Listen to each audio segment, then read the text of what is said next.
I'm Brandi Kruse. Today on Undivided, we'll discuss comments made by candidate for governor Sami Bird. We should be asking ourselves why we are in this situation. Plus, more waste exposed inside the homeless industrial complex. And you can't stop him from walking where he wants to walk, okay? Our friend Jonathan Choe exposes the unbelievable hypocrisy of pro-Palestine protesters. All of that, plus a special guest stops by today on Undivided. Remember, we work for you, so if you value the content of the show, you can support it for just $5 a month at undividedpod.com.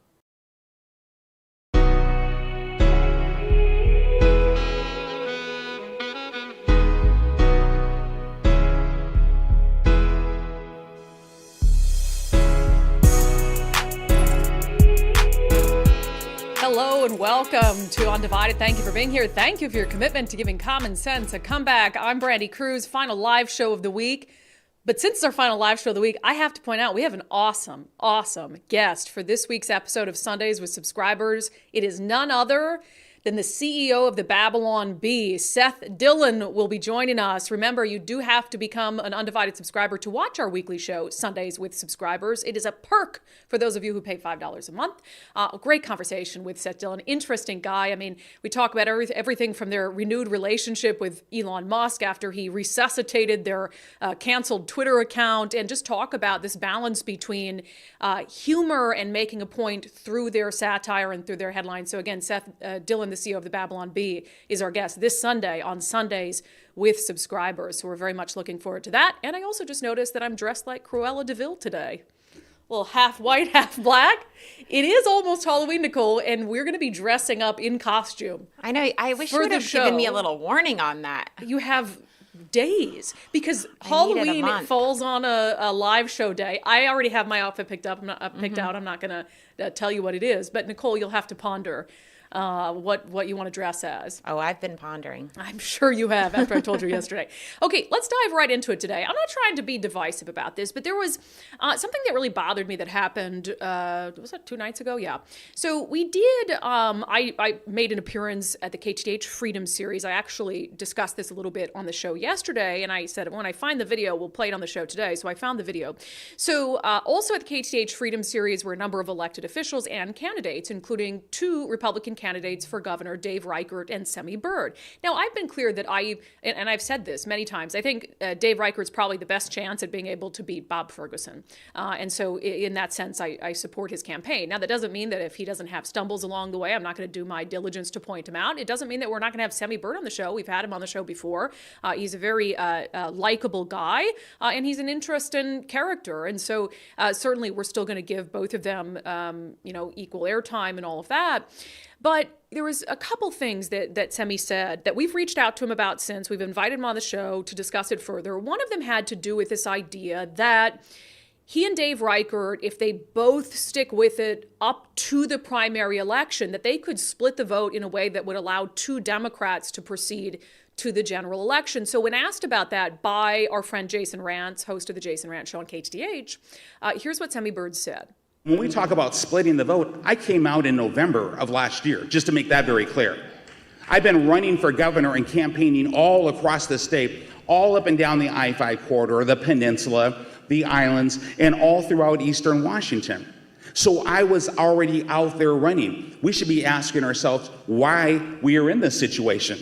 Who put us in this situation? When you already had a candidate, why are we not talking about that? Yeah, we're not talking about that because that doesn't make any sense. I was standing just off in the wings backstage when he said that. I looked at the people around me. I was like, what did he say? That's not how this works. That's not how any of this works. I mean, if we said, or if parties said that, the first person to file gets to be the party's nominee, then, I mean, you'd have good space guy, in that position.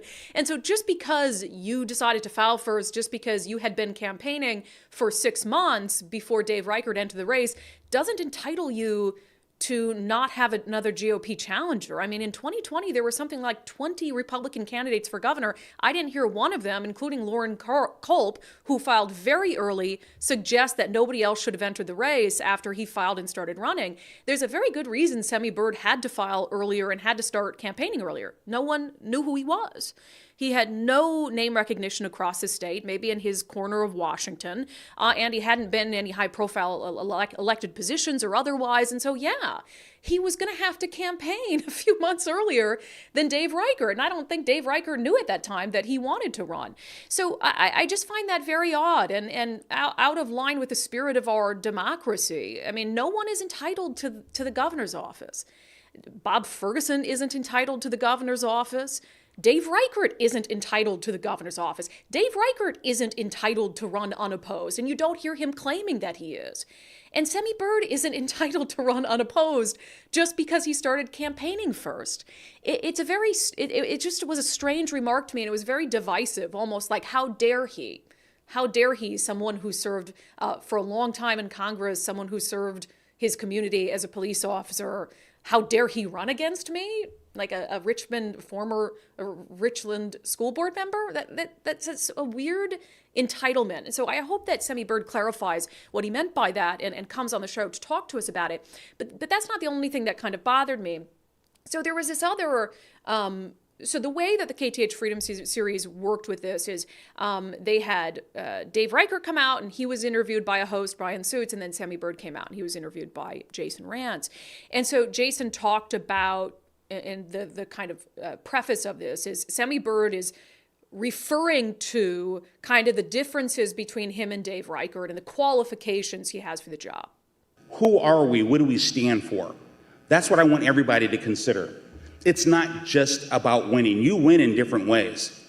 But what I stand for our American values, I stand for the Constitution, and it's up to you to decide who will best represent that.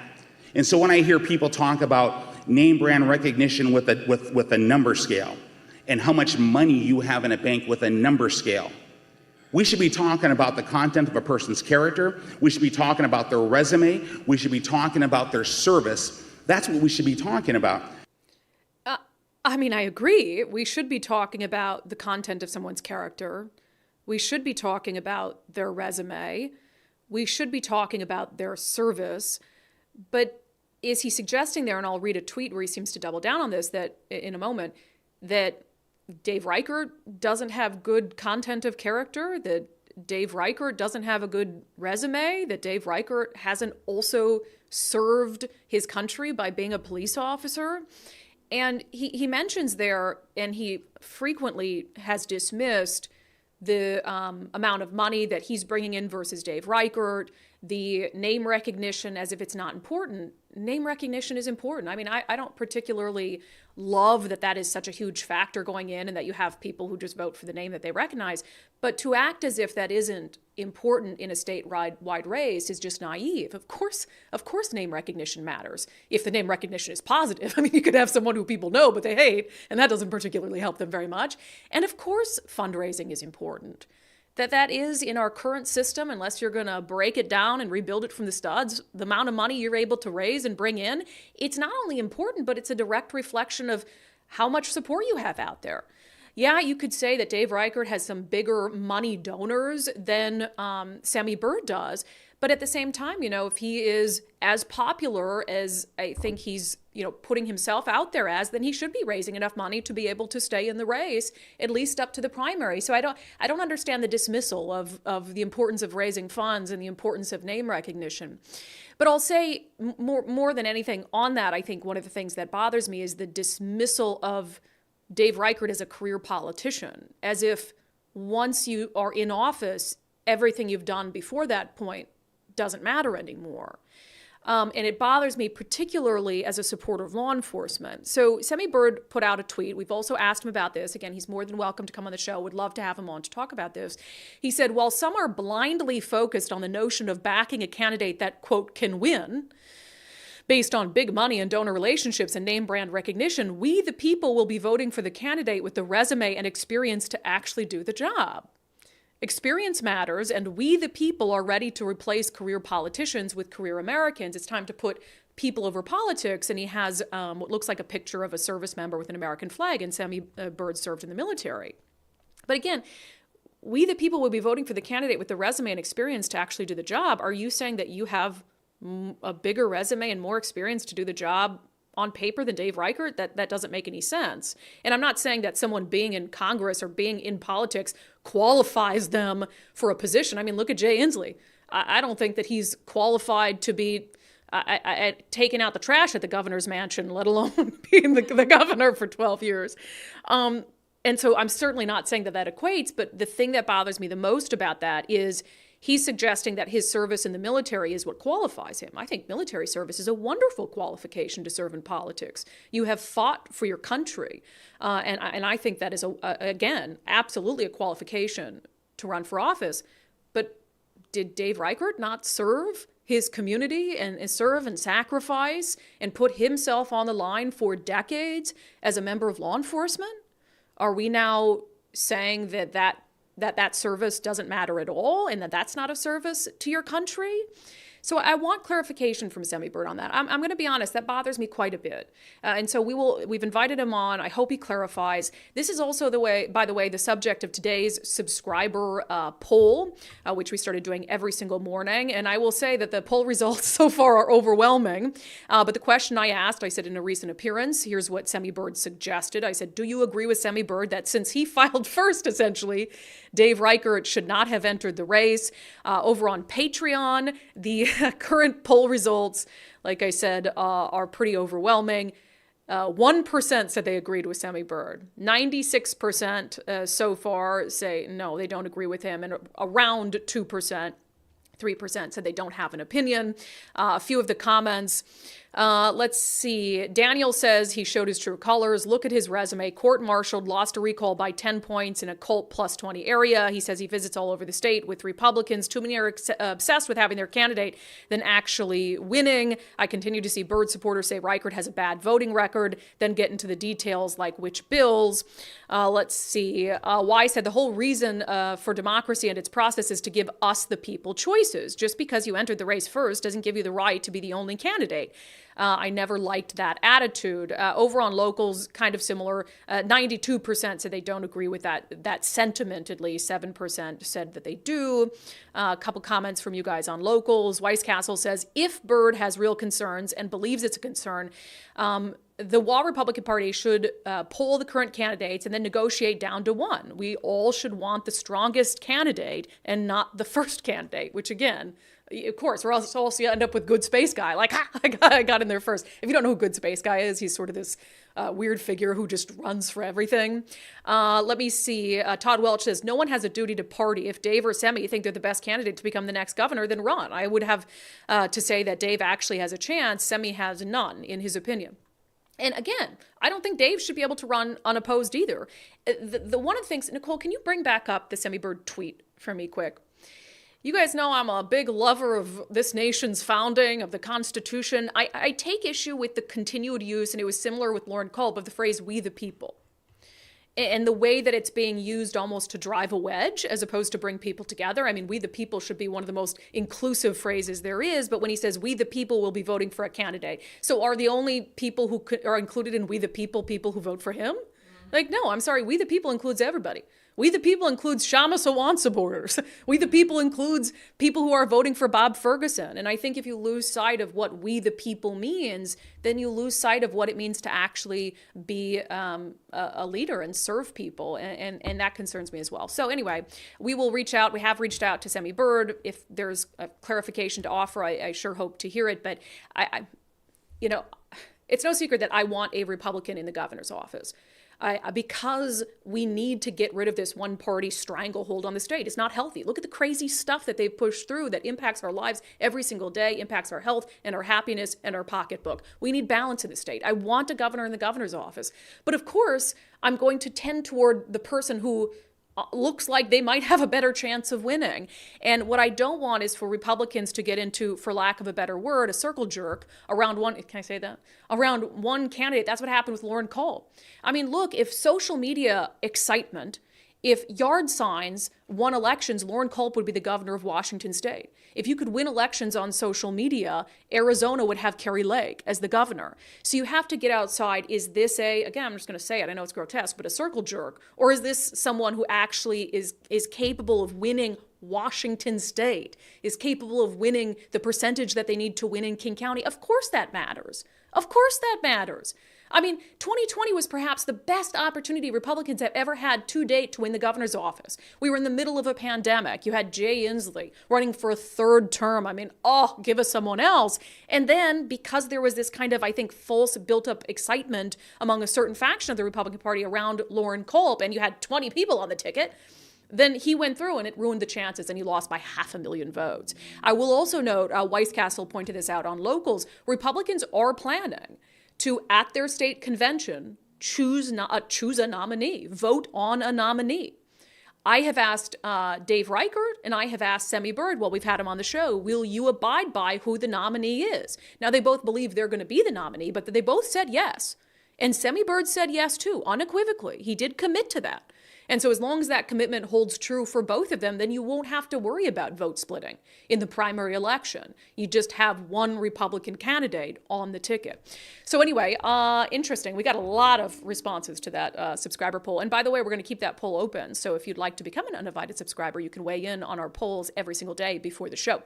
All right, homeless industrial complex strikes again, this time having to do with a homelessness program that was specifically called Lifeline, specifically supposed to be helping homeless youth, which I think that's great. I think when it comes to services, they need to be tailored to the individual issues that result in someone being on the streets. And I've interviewed homeless youth before. I have a very stark memory of a young guy, I think he was 16, I interviewed, named Jordan during my first couple weeks as a reporter at Fox 13. And I followed him around downtown Seattle at night. And he was from Nebraska and had run away from home because his mom didn't accept that he was gay. And so that does happen. And you need services tailored to them. But what's interesting about this, I love that this is a crosscut story. Crosscut. I've been critical of you, but it's almost like even the uber progressive outlets are coming around to the reality that some of this money isn't going to actually help people. So this is the headline from Crosscut. Washington's new youth homelessness lifeline service lags. It says the $750,000 pilot program has struggled to meet promises after state officials chose a lobbying firm to build the hotline service from scratch. Now, there's kind of an element, and I'll read through the Crosscut article here, that is not only true for the homeless industrial complex for how money is used, but also for government as a whole. And I'll dive into that, but let me read this. It says, records show Lifeline allocated $336,000 of its budget to flexible funding uses, which can include money for housing security deposits, car repairs, clothing for job interviews, or other short-term needs not covered by local service providers. And that's fine. I have no issue with that. It's like, hey, if you need a suit to be able to go to a job interview or whatever it is, we've got some flexible funding and we can help you with that. Great. Under its initial contract, any unspent money would have returned to state accounts when its term ended in June of 2023. Okay, so if you don't spend all this money helping homeless youth, you got to send it back to the state to be used for other things. Oh, that's great. What good stewards of the money. Except this program put about $100,000 before that deadline, before the June 2023 deadline, when they'd have to give the money back. They put $100,000 into a Giftogram account, which lets recipients select gift cards from Walmart, Uber, or elsewhere. The program also put $236,000 into a specified account in a credit union to build up the flex fund for the future. Okay. Before I read on, I'll just say this is government at its finest. And you hear about this across state government, federal government, where you have a certain amount budgeted. And if you don't use it, the next budget cycle, you might get less money. So of course, these government agencies can't have that. These service providers can't have that. We can't get less money next time. And so they're like, let me just throw it at things. I remember hearing a story from one of my friends in the military, how they would spend all this money on like pencils. Like we have to spend this budget, so let's just spend it on something. So it just shows you, I mean, it's absolutely a waste. Crosscut goes on to say Lifeline received 35 referrals as early as September, according to their most recent data. But the firm says the actual number is higher. Yeah, I'm sure. At the end of September, Lifeline to be clear, they said the actual number is higher because there was a lot that they couldn't help. So those were the people that called, but they couldn't help. They couldn't help them. At the end of September, Lifeline could not provide up-to-date numbers on clients and outcomes. As of late October, its website did not outline any details on geographic eligibility for financial services. It did not offer text or chat contact points that were described in multiple interviews as coming soon. And it does not list its hotline phone number anywhere. Right. Okay, isn't that the point, though?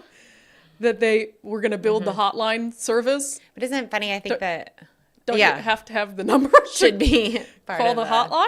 Mm-hmm. And so maybe it's closed, but not officially. They're still taking money from the government. This is insane. Yeah, and again, I think it's one of those things where it proves that government can't always do best, and they can never do best. Okay, let's be clear. But if you had somebody that like a smaller nonprofit or whatever, where they actually like care about the funds and the funds are valuable to them each and every time, that's where this would be spent more wisely. And well, I think that's why you see private sector things better. Like if you have a construction project, the private sector is going to be able to do it for half of what the government's going to be able to do it for, because they're looking at that money much differently, and they're looking at the bottom line. The government, these service providers, when you're just gifted money or you take money from taxpayers, of course you're like, you don't feel as connected to it. You don't look at it as people's actual hard-earned money that you want to put to good use. And one of the criticisms I've had of the left and outlets like Crosscut, where in the past I think they've been a little too lenient on some of these homeless providers, is I thought you cared about the homeless. I thought you cared about people getting help. That's what you talk about. Get them help, get them help, get them help, get them help. But then you don't want to track the money and the outcomes to make sure that every dollar that is set aside for these types of services is actually being used and not wasted. That's not empathetic. That's not caring. That's not concern. Right. So I'm glad to see Crosscut do this. Not a surprise that yet another cog in the homeless industrial complex is not only a complete failure, but an utter scam. All right, we can talk about FirstMark Insurance and why I think everyone should take the FirstMark challenge. Hey, you might go to them and you might say, here's my current insurance. Can you do better than this? They'll go out and they'll shop the market. They might come back and say, no, we can't do better than that. Good job, and pat you on the back and send you on your way and tell you to call them another time. But to me, I learned a lot in the process. Mike and I are now members of the FirstMark family, and I cannot tell you the peace of mind it gives us to know that we have a local company dealing with all our insurance needs. I asked Dave Taylor, the CEO of FirstMark, who their ideal client is, if there is one. Our client is anybody that values advice and wants to have a partner in their insurance buying decision and in helping them manage those accounts moving forward. So it can be as simple as someone that owns a car and rents an apartment, to the uber wealthy that have assets all across the world that we need to insure. So we really, what's most important for us is somebody that values this partnership and wants to have us guide them through it. Yeah, and so I know I value the advice. Insurance is confusing to me. I'm just going to be honest. I mean, there's some things I'm really smart on. That's not one of them. I look at like coverage stuff. I'm like, what does that mean? FirstMark was great about explaining what we needed, and more importantly, what we didn't need. So if you need better insurance, you need to save a little money, or both, do the FirstMark challenge. FirstMarkInsurance.com. FirstMarkInsurance.com. The very best part is they work for you, not the insurance company. So they're going to do what's right for you.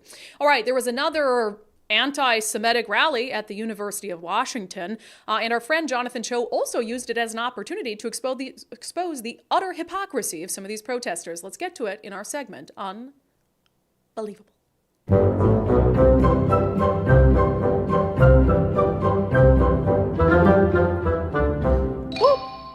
All right, make no mistake, there is absolutely a difference between being pro-Palestine and being anti-Semitic. We've talked about that. It is, I think, fine to talk about, Israeli policies, to talk about and to have empathy for the people of Palestine. What's not fine is to call for and urge the utter erasure of Israel. And I'll play a couple. So again, we already talked about a UW rally that I would just consider pro-Hamas. That was a couple weeks ago.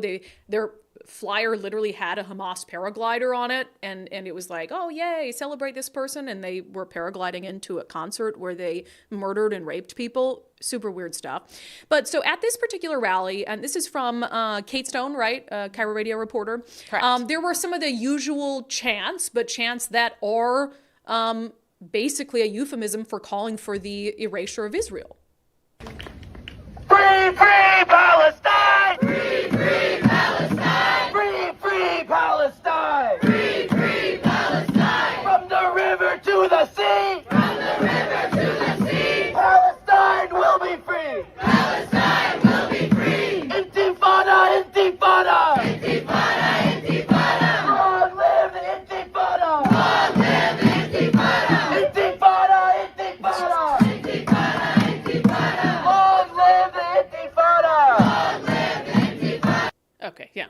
see so many students came out from underneath their parents' basements to chant about something that they probably don't even actually understand. But if you don't think that that's blatant enough, blatant anti-Semitism, allow me to play you this clip. We know that sometimes there are Zionist, pro-Israel counter-protests at these actions. And if you see them, you don't have to engage with them. We're doing our best to de-escalate them, to move them away. We don't want Israel to exist. We don't want these Zionist counter-protesters to exist. We can't control that. What we can control is ourselves. We can choose to focus on our demands today. We want UW to cut ties with weapons companies, UW to condemn the attacks against Palestinian students, UW to cut ties with Israel, and to end the siege on Gaza now. You just said you don't want them to exist. That's insane anti-Semitism. And what do you want to bet that how many people in that crowd have called the right-wing Nazis? That's literal Hitler talk. And you know that I don't like Nazi-Hitler comparisons. You saying that you don't want people who are pro-Israel or Israel to exist? That's wild, wild stuff happening at the University of Washington. And again, I'm pro-free speech, even terrible speech, but I can't help, and I put Nicole on double checking that Jay Inslee or Bob Ferguson haven't said anything explicitly about this. Jay Inslee, Bob Ferguson, the two most high-profile Democrats in Washington state. Is there any doubt in your mind that if you had right-wingers on the campus of the University of Washington saying exactly that about Jewish people, that they wouldn't be the very first freaking ones to speak out against it directly, forcefully, specifically? Of course they would. But have they said anything about not one, but two anti-Semitic rallies at the University of Washington specifically? No. And Nicole and I we reached out to both of their offices to ask that exact question after the last anti-Semitic rally. They are both, and the reason I'm honing in on them is they're both UW alums. And they're very proud about being Huskies. So here you have, calls for the extinguishing of Jewish people and the Jewish state on the campus of your alma mater. And you're not saying anything about it when we all know that you would say something in a second if it were right-wing neo-Nazis, as you should. When we all know that you would probably lead counter-protests and show up and have press conferences and rallies and say, this cannot stand on the campus of UW. This is where I went to college. This is not what we stand for. But silence? And I'm not saying that Bob Ferguson and Jay Inslee haven't spoken out generally about anti-Semitism following the attack on Israel and everything that has transpired since, because they have. And in fact, Bob Ferguson's office told us that he spoke at a Holocaust Remembrance Museum, I believe. And I know that Jay Inslee did the Israel flag on the nation's or on the state capitol at half-mast, and he sent out some tweets about it. But nothing specific to what's happening at the University of Washington, when you know they would if it were right-wing neo-Nazis, rightfully so. This was the subject of this past week's episode of Sundays with Subscribers. We had on former State Senator Reuven Carlisle, who's a Democrat, who's Jewish, who has students at the University of Washington, and he was appalled by some of what's been happening. And I asked him specifically, do you want members of your own party, like Jay Inslee, like Bob Ferguson, to speak out against this with more force? We also talked about, Congresswoman Pramila Jayapal. So it's really disappointing to me that you don't have, because of what? Because these are protesters who are also on the far left, that it's not as politically, there's no opportunity for you there politically? Shame on you. Jay Inslee, Bob Ferguson should be at the University of Washington today, having a joint press conference, speaking out against that kind of rhetoric. Nicole, can you play the second cut again for me? We know that sometimes there are Zionist, pro-Israel counter-protests at these actions. And if you see them, you don't have to engage with them. We're doing our best to de-escalate them, to move them away. We don't want Israel to exist. We don't want these Zionist counter-protesters to exist. We don't want Israel to exist. We don't want these Zionist counter-protesters to exist. My friend Ari Hoffman, who's Jewish, has been down at some of these protests. You don't want him to exist, so you want him to die. Are you going to kill him? For the love of God, University of Washington, Jay Inslee, Bob Ferguson, two of their most high-profile alums who happen to be in positions of extreme power in Washington state, where are you? I'm not saying you have to shut these protesters up. Free speech, that's how I have this job. That's how I'm able to criticize you. But you should be there countering it just as you would if they were right-wingers. Now, I do want to say, and let's skip past, we're going to play a clip of Choe, but can we bring up the Lori Jenkins? Sorry, I'm skipping around on our plans a little bit. The Speaker of the House, Lori Jenkins, a Democrat, she did put out a press release just a couple days ago. It says a statement from Speaker Lori Jenkins, a Democrat from Tacoma, on hate crime protections for Jewish, Muslim, Islamic, and refugee communities. And I'm glad, they're putting out something and acknowledging what's happening. And obviously I don't want Palestinian Americans. I don't want anyone on either side of this conflict to be targeted because of the color of their skin, because of their religion. Of course not. Because of where they're from? Of course not. So I have no issue with her saying, she says, quote, "The last few weeks have been incredibly difficult for the Jewish and Palestinian members of our community and for those with connections to people living in Israel and Gaza. Devastating violence on the other side of the world has brought with it a rise in anti-Semitism and Islamophobia here in Washington state." And she goes on, and that's basically the crux of her entire statement. The world is getting smaller every day. Things that happen on the other side of the globe can have just as big of an impact as things that happen in our own communities, but this goes both ways. We can demonstrate the solidarity that rejects violence and terrorism and advocates for peace. That's fine. That's all fine. I have no issue with that. But I would like to see more forceful condemnation of what is primarily happening in our communities, and it's anti-Semitism.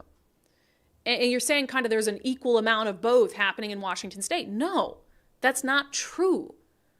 What is happening primarily is our calls for the erasure of Israel as a state and for the erasure of Jewish people. And so I don't get the sort of fence walking on this issue. Why are you not being more forceful?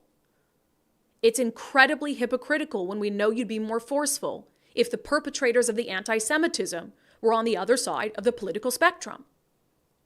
So one more thing that happened here. Our friend Jonathan Choe, as he always is in the belly of the beast. And he goes over to this protest. And one of the interesting things of these protests is they have security, self-appointed security. But their job, of course, is only to keep one side secure. They don't care at all about counter-protesters. And they wear these little vests that they give themselves. I have one of those vests. I should go as security. And they just try to block people they don't like from being in the crowd. I remember at the last one, Ari Hoffman had the flag of Israel and he was winding his way peacefully through the crowd and they were trying to block him and yelling at him to get out of there. It's a protest. You're on public property. They don't have to leave. So anyway, Jonathan Choe had an encounter with these security guards and it ended with the security guards who are, the same kind of people who are anti-police calling the police department on Jonathan Choe. Let's watch. They're making physical contact. I didn't. She is. You saw you guys touching. Exactly. You started, don't touch me. Thank you. Don't touch me again. The officer has seen this on the record. Do not touch me. We are just trying to keep the crowd safe, and he is very agitating to folks, and he has. But you guys are coming at each other. So he's able to walk on the. When you stop walking. If there's an assault or something, then no, you will handle it. Okay, so you're saying that as long as you will react after he assaults somebody, is what I'm hearing you say. No, we will take appropriate action regardless. We're here for everyone's safety. But he has a right to be here, and people are following him around. I saw him and someone else come into contact with each other. He has just as much right to be here as you guys do. Okay, so we also have the right then to follow him? You can follow him. You just can't impede his movement. This is open public space. He can't impede your movement. You guys can't impede his. And if we can continue blocking his phone as long as he can move freely? You can try to block his phone, but you can't stop him from walking where he wants to walk, okay? That's all I'm asking. Isn't this ironic? Officer, these are the same people who hate cops. I'm not getting into This is the whole defund the police crowd. It's funny, when they need the police, they call on the police. It's amazing. The hypocrisy. I love Jonathan Choe.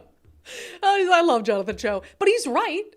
He's right. We've seen it in these rallies, the very same people who have been at anti-police rallies. It's like, oh, Jonathan Choe's pointing a camera at us in a public space. Did you hear the first lady who goes to the cop? He's very agitating to people. As if you're not agitating to people when you say that you want to erase Israel and erase you don't want the other Zionist protesters to exist. That's not agitating. But Jonathan Choe with a cell phone camera pointing it in your direction while you are protesting for attention on public property, that's agitating to you. Well, crawl back in your parents' basements if it's so freaking agitating to you. But Jonathan Choe has a great point. They're calling the police. They're the ones calling the police on Jonathan Choe because he's trying to document what they're saying. If you don't want what you're saying, your hate documented, then don't say it.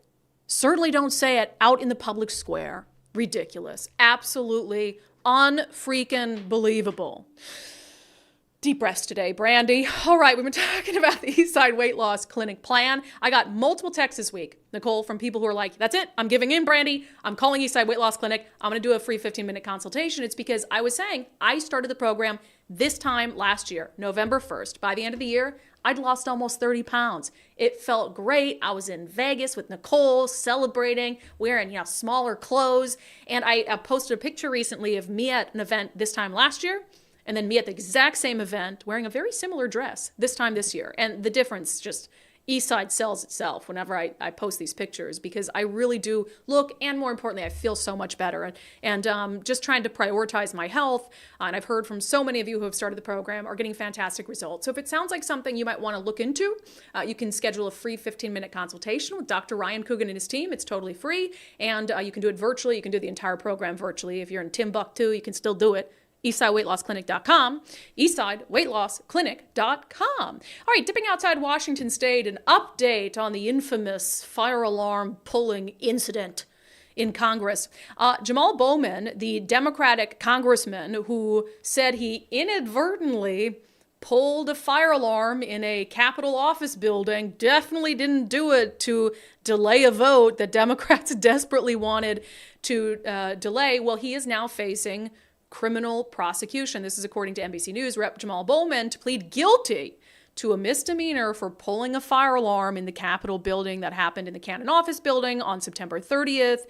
He indicated that he would plead guilty to a misdemeanor charge for pulling a fire alarm in the congressional building. He's agreed to pay the maximum of a $1,000 fine for pulling the fire alarm, and the maximum penalty would have been 6 months in jail, but he's not going to face jail time. He is going to, however, issue a formal apology to the Capitol Police. I wish that in that formal apology he'd tell the truth about why he pulled the fire alarm, because I don't think there's a soul on this planet that actually believes he pulled the fire alarm because he thought it would open the door that he said he couldn't get out. So a little update on that. All right, let's see. It's Thursday. What do we usually do on Thursdays? Oh, that's right. Usually on Thursdays, we check in on what's happening in the Sunshine State. It is our segment, Florida Report. It's not even controversial anymore. People know in Florida their freedoms are going to be respected. Miranda! Hi. What a just wonderful surprise for folks today. Yep, I'm back. You're back, kind of. We're just going to check in on you. We're not going to make you do homework and find news stories in Florida. I guess people are obviously just wanting to know how you're doing. I'm doing better. I'm obviously home and on the road to recovery. I'm feeling better. My lungs are working, thank God. And I'm just kind of going through the steps to recover physically now at this point, which is way more challenging than I expected, but I'm making good progress. Yeah, I was there this past weekend, and we were doing a little physical therapy. I have these videos of you doing your, what's the good in your sister almost dying if you can't make fun of her a little bit? Because your physical therapy exercises were lift your toes, walk 1 mile an hour on the treadmill. Yeah. But I was really struggling with what I call Barbie foot, but it's called drop foot in medical terms. And finally, my feet are working, so I don't have to do the little foot exercises anymore. Yeah, and for people who are confused as to why you'd have issues with moving your arms and legs after having an asthma attack, basically it has to do with how long you were on the breathing machine and the drugs they had you on. Yeah, so they say that for just about every day you're under paralytics, it could take 3 to 5 days to regain strength. So the longer you're under, the more strength you lose. And I did lose like 14 pounds while I was in the hospital. And a lot of that was muscle mass. Like I can see it in my legs, how much muscle mass that I lost.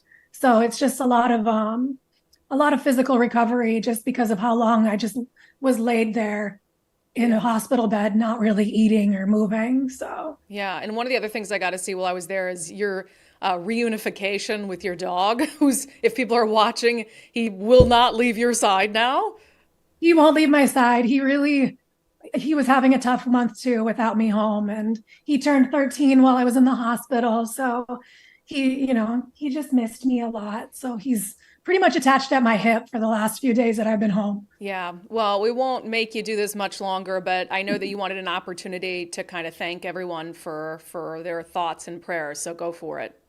Yeah, I'm going to try to not get emotional because it has been pretty overwhelming to see how many people reached out to me and commented on the show and on your page. And honestly, I just can't thank any of you enough for just thinking about me and adding me to your prayers. And everybody's got so much going on in their life. So to make room for positive thoughts towards my healing and for my family is just, there isn't enough words to thank you for that. And it is absolutely a contributing factor as to why I'm still here. So thank you very much for all of your positive thoughts, prayers, and just even some of your, I've read some of the comments, so many people that have gone through the same thing or know people that have went through the same thing. Even that was, kind of like gave me a little peace just knowing that people get through it and it does happen a lot. And, I just still send the prayers out, but thank you very much for just thinking about me and my family. Yeah, well, I love you. We love you. Nicole and I had some tears right here at this table when we first found out how bad it was, and we don't want to lose anyone else this year. And I'm harassing you every day. I call you every day, and that's not normal. So it is going to become normal. But I think it's just an important reminder that, prioritizing your health above everything else, and then just loving the people in your life. It's very true. You just got to make time for the things that are important. And there's nothing more important than your personal health and your friends and family. So Nicole's over here crying. I'm about to cry too. We're like so worried you wouldn't be on that screen. I know. It's kind of scary to think back at how serious it really was, because I wasn't really here for all that. My family and my friends and all of you were more aware of what I was going through than I was. But, as the days go on, I think I become more and more hyper aware of how serious it was. And as somebody who always felt like they prioritized their health, it is even scarier to think that you can be aware of your body and eat healthy and go to the gym and still have these really scary moments in your life. So even more important to cherish every day and every moment and spend time with the people you love. Yeah. Well, I think that's a good note to end on. So you focus on getting better. I was like, I don't know if I should have you on. People are going to say you're a slave driver. How dare you make her do this segment? But she wanted to, okay? I wanted to. I want to get back to my regularly scheduled program as soon as possible. So hopefully within the next couple of weeks, we'll be talking about some Florida news because I know so much has happened in the last few weeks. And Florida's always got some fun stuff to bring to you guys. So. Yeah, and we've got a GOP presidential debate coming up that's in Miami, so we'll have fun with that. All right, Miranda, thank you. Bye. It's not even controversial anymore. People know in Florida their freedoms are going to be respected. Can you imagine a better surprise guest than that? She's looking a little rough, I'll be honest. But like I said, I can make fun of her a little bit. But I told her color is coming back to her face. And it's just nice to see her at home and not be FaceTiming with her in a hospital bed. Oh, my gosh. Oh, I didn't even turn myself on. But, oh, my gosh. We were so, I just I'm just so happy to see her on the screen because it was scary. It was really scary. So definitely a scary few days. Happy she's for sure. So you just got a response from the Sami Bird campaign. We'll get to that momentarily. Maybe we can restack that soundbite to remind people what he said in the question about it. So we'll have a response from Sami Bird to our opening segment coming up momentarily. But first, are you in the market to sell your home? If you are, you can check out a few real estate agents. There's a ton out there, but don't choose one until you have gone to sellwithwes.com and spoken to our friend Wes Jones. He's been doing this for a long time. King, Snohomish, Pierce County. And we were talking the other day about the state of the economy. And sometimes when the economy's like this, you're kind of hesitant to put your home on the market. But he said home prices have actually been going up, which is a little counterintuitive. We should be experiencing not necessarily a crash, but we should be seeing a reduction in purchase price. When you have interest rates jump up by nearly 40% in over a 12-month time span, that should be compressing pricing, but we're actually seeing the opposite. Prices have come up about 5% since the beginning of the year. And overall transaction count is down, just meaning less houses overall are selling, but they're still selling pretty quickly because there's been a lot of pent-up demand, over time. So, it's actually going pretty well, but in general, there are not enough homes on the market to meet demand. Yeah, so because of that demand, that pent-up demand, it might be a pretty good time to list your home, but I recommend you reaching out to Wes Jones, sellwithwes.com, sellwithwes.com. The very first thing he'll do is do a free market analysis for you, just so you know if your home is well positioned. Sellwithwes.com, start by using their home value calculator to see how much your home is worth. It might be worth more than you think. Okay, we opened up the show today with a little criticism of something that gubernatorial candidate Sami Bird said at the KDH Freedom Series this week that really struck me as him suggesting that Dave Reichert shouldn't have gotten into the race because he's the one to blame for splitting GOP votes because Sami Bird was in the race long before that. Nicole, let's replay that clip just as a reminder. When we talk about splitting the vote, I came out in November of last year, just to make that very clear. I've been running for governor and campaigning all across the state, all up and down the I-5 corridor, the peninsula, the islands, and all throughout eastern Washington. So I was already out there running. We should be asking ourselves why we are in this situation. Who put us in this situation? When you already had a candidate, why are we not talking about that? Yeah, I mean, I just don't understand the point of that. I mean, obviously, everyone has a right to enter the race. So I don't think Dave Reichert put them in that situation by virtue of him entering the race. No one is entitled to the governor's office. So we said we'd reach out to Sami Bird, not only about that, but about a tweet he put out that seemed to kind of suggest Dave Reichert is a career politician and doesn't have the resume to be governor because Sami Bird was in the military and Dave, I don't understand that because Dave served in law enforcement for a long time. So here's the full response from Sami Bird. I did not suggest that Dave Reichert should not have entered the race simply because I entered first. Jason Rantz alluded to the concern that two quality Republican candidates would split the vote and subsequently facilitate the advancement of two Democratic candidates to the general election. My point was that we came out early and have been working very hard to bring forth a message of what we, the people, can accomplish if we stand together for American values and the Constitution of our state and nation. We have been hearing Reichert supporters state over and over that Sami is splitting the vote, or a vote for Sami is a vote for Ferguson. That is simply not true. We have a primary election for this very reason, so that the citizens of Washington state can choose who they want to represent them in the general election. I think it's important to note that there are three very well-known and well-funded Democratic candidates currently running for governor. He went on to say Dave Reichert and any other candidate have every right to enter the governor's race whenever they wish. It is not a first come, only one situation. I personally think it's better when citizens have multiple candidates to choose from. Once again, this is what the primary election is for. I'm having a hard time squaring that with his statements on stage. Maybe that was just angst that Dave Reichert entered the race when he had already been campaigning for a long time. Nicole, Sami did say, his person did say that he's happy to come on the show. Yes, we're working on that. Okay, mm-hmm. We'll talk through it. Sami went on to say in his statement, in regard to the tweet, my comments made at the KDH Freedom Series are very consistent with the tweet, which clearly suggests that a candidate's experience, knowledge, skills, and abilities to do the job should be the focus, rather than the brand recognition or the amount of campaign donations obtained. I personally think we can talk about all of it, and we should talk about all of it, and certainly in the media, we have to talk about all of it.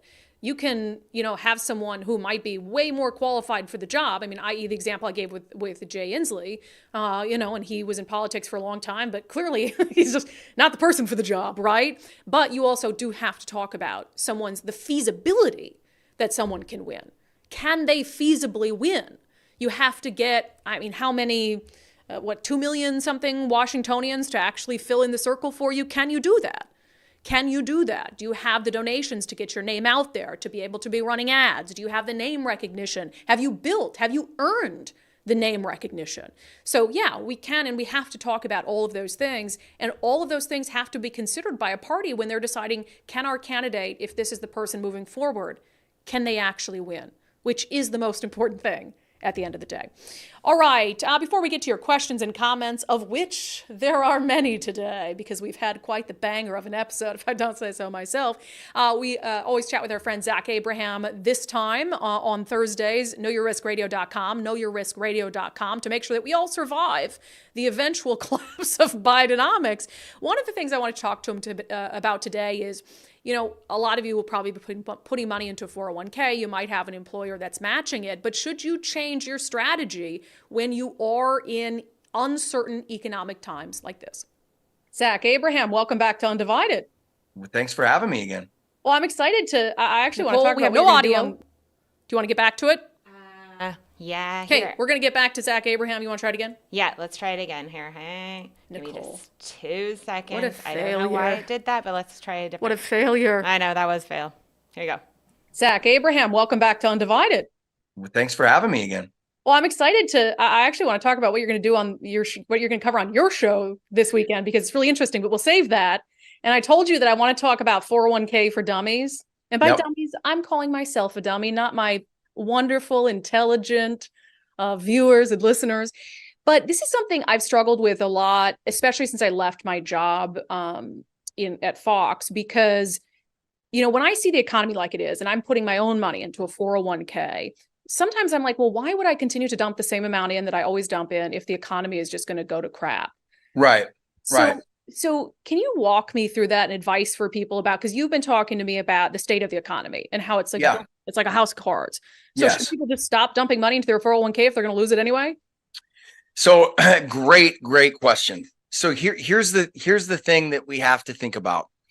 So right out of the gate, I will say that your proximity to retirement has a big part to say in that solution, okay, or what I would, or my prescription, if you will, of what you should do.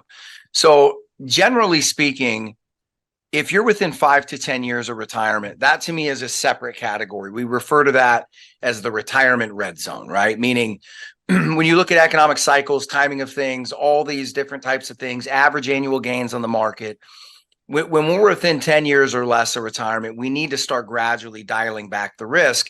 One of the problems with people pulling money off the table or not funding their 401k anymore is, when will you start funding it again? Right?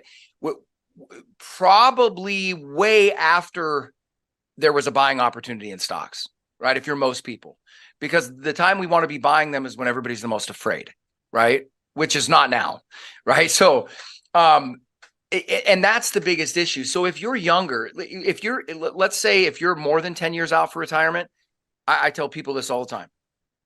Don't deviate, keep sticking money in. And if you can, when things get nasty economically, plug in more, right? Just because you're buying more stock at a cheaper price, and you're not going to touch this money for 15 years anyway. So what do you care what the account value says next week, right? Just take advantage of low prices. When you're within 10 years, when you consider we're on the back of the longest and biggest bull market in U.S. history, and that is what the wave you rode right up to the doorstep of retirement, taking some chips off the table right now, probably not a bad idea. So my practice of taking my monthly invoice and putting it directly in the shredder without opening it, that's an okay practice? Yeah.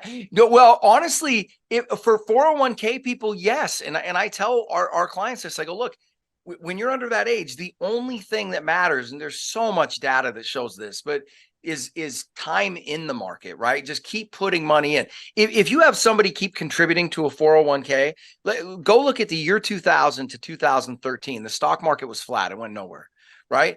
But had you kept putting money in the entire time in regular intervals, you ended up with substantially more money than you had in 2000, not just because of, the money you put in, but remember, there were a lot of times where you were buying stock in 2008, 2009 when the market was down 40 or 50%. So if people want to hear more about advice like this, obviously they should listen to your show, but you have some interesting guests this weekend.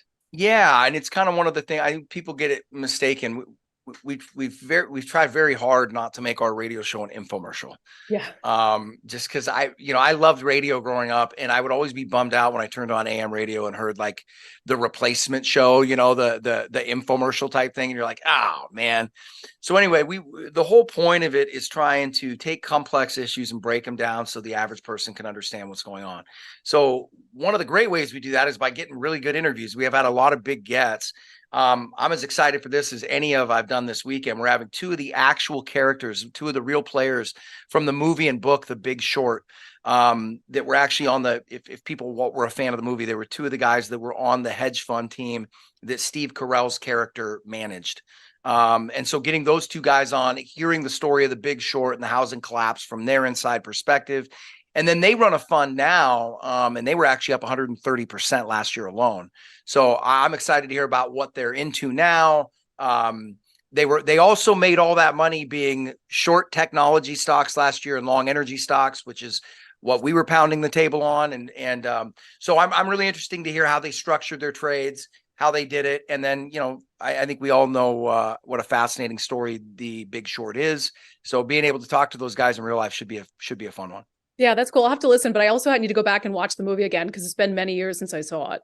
Yeah. I watched it again last night. Actually, I've probably seen it 20 times. I read the book. But yeah, I was just brushing up on my Big Short, to be ready for the interview this week. So it'll be a good one.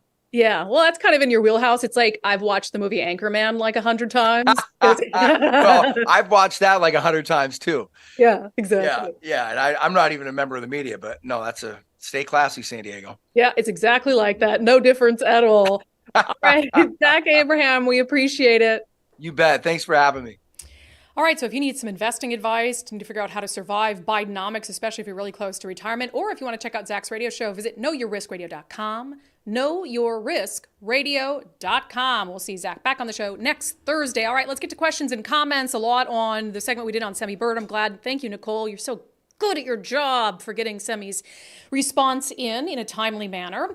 Diana Manning said, Sami Bird's comments show a lack of understanding what to do for the common good. Not a good sign for a governor. Brian said, Reichert needs to get his ASS, get off his ASS and get out on the campaign trail. Bob Ferguson has all the free press in the state as the AG. Matt Gilbert says, desperate people do desperate things. Todd Welch says, being governor should be someone who has run a large entity. Inslee's biggest issue was he was merely a congressman. Reichert ran the King County Sheriff's Department, which makes him highly qualified. Crafty Grandma Crispy says, this plus the 911 call of Bird is starting to look like a pattern of entitled behavior that makes me uncomfortable, referring to some calls he'd made to 911 for trespassers, where he was talking about the value of his home, the value of his car. Maybe I'll ask him more about that as well. All right, on the homelessness program for youth, Lifeline, that seems like another giant waste of your money.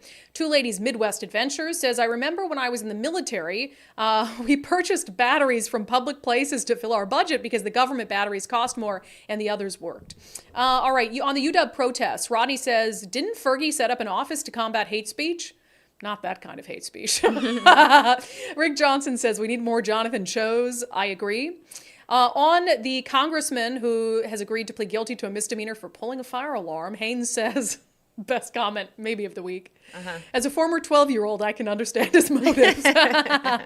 On Miranda, let's see. Deanna says, Miranda, we should all wish to be so beautiful after a difficult medical situation. God bless you. Isn't she annoyingly pretty? Yes.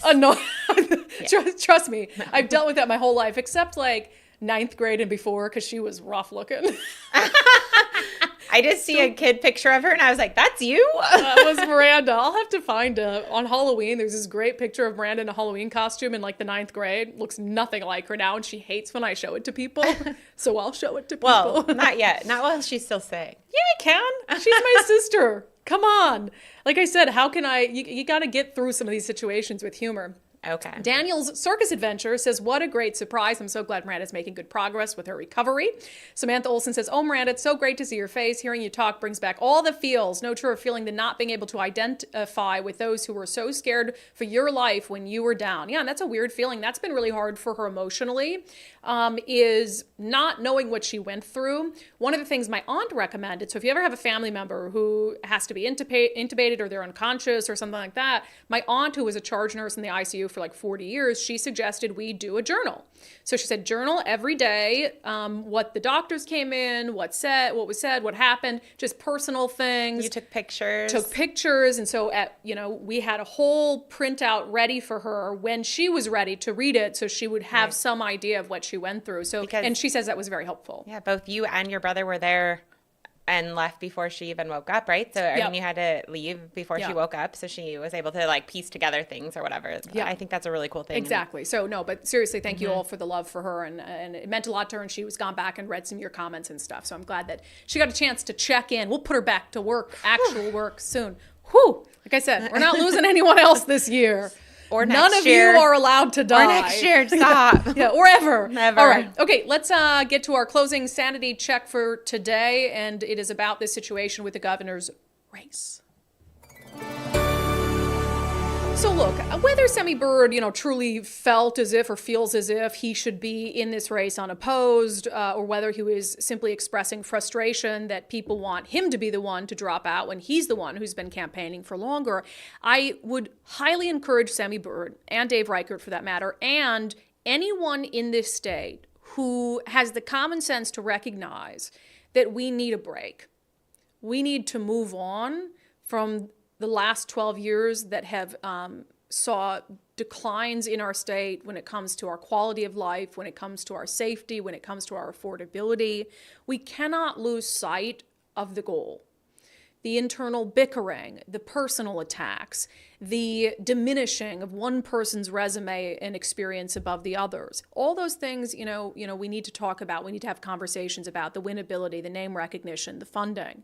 But at the end of the day, you're rowing in the same direction. You need to be, because the goal is the same. It's to save a state that we all desperately love, that we all desperately want to see live up to its full potential. Sami Bird can run based on his experience, based on what he thinks he can do for the state. But to run a campaign that is going to divide Republican voters and common sense voters in the middle is the exact opposite of what needs to be happening right now if the goal is to improve this state. All right, and we will make sure that, again, we've reached out to Sami Bird to come on the show. He's always welcome on the show, of course.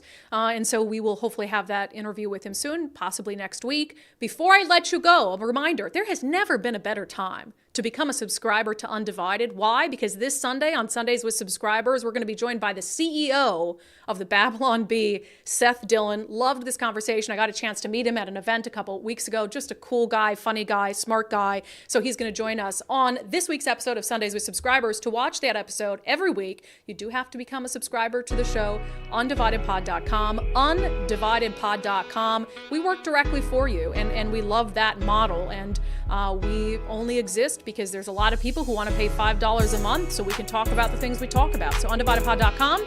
Thank you for being here all week with us on our live shows. We will see you guys on Sunday for our conversation with the mind behind the Babylon Bee, Seth Dillon.